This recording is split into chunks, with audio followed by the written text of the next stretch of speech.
Hello YouTube. I'm in the parking lot of an AutoZone. Last night on the way home I had a problem with the engine. Low oil pressure light came on, and since the engine is basically stroked, rebuilt, only has about 10,000 miles on this version, it had to be the old oil sender unit that I just swapped over from the old engine so everything would fit. Now this would be simple. The sensor sits right down there between the dipstick and the block here, and you can get into it with a wrench, with a socket, without taking all this off. But I'm going to remove all of this right here so it'll be easier for you to see what I'm doing. Take the negative cable off, and what I'm going to do is I'm going to screwdriver here, take off the hoses, EGR valves, unclamp this from here and take all this out as one unit and put it to the side so I can get in there and with no problems, and you'll be able to see what I'm doing. Okay, I just removed the whole air unit right here. Now the sensor is right there between the dipstick right here, and you'll see it right here. We'll pull off. It's right here. See it right there with the plug on it. Well, I'm going to take this off.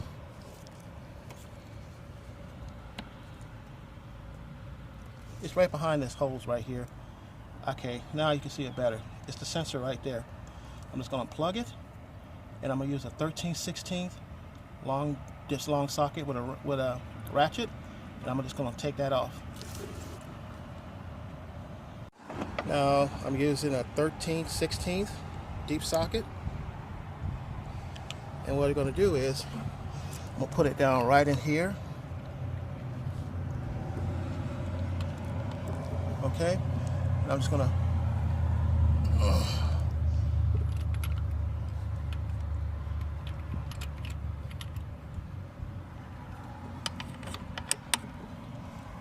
basically take a few turns, and this whole thing will come out.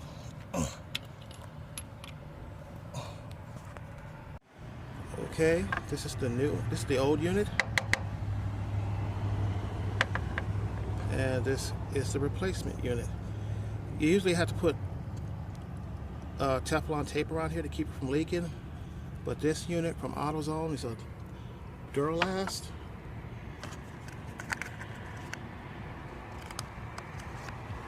Number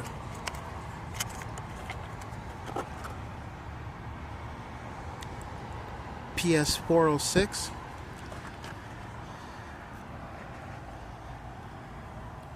And what you do is just thread it back in, use your wrench, tighten it down, don't over tighten it, but this Teflon tape already on it should keep it from leaking. And with that done, you put everything back together, and we'll see how everything works out. Okay, now I put the back in, I put the harness back on, I bolted everything back on, put the negative battery cable back on, and now we're going to see how this turns out. Cross my fingers. And here is the moment of truth.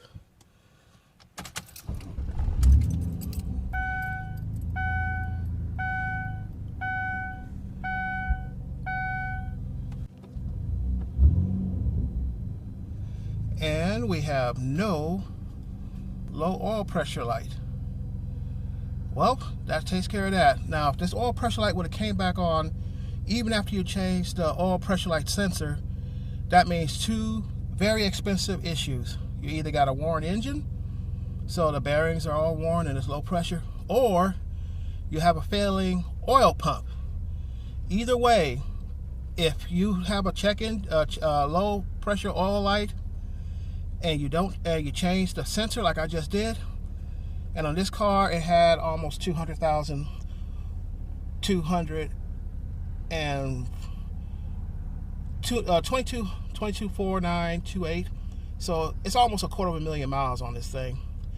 And if the light still was on, don't mess around, don't drive it, get it to a shop. You're either gonna need a new motor, or you're going to need an oil pump change. But do not drive it with that engine light on.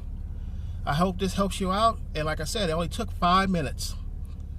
And 5 minutes is pretty much the best way you can go, and it only cost me 16 bucks.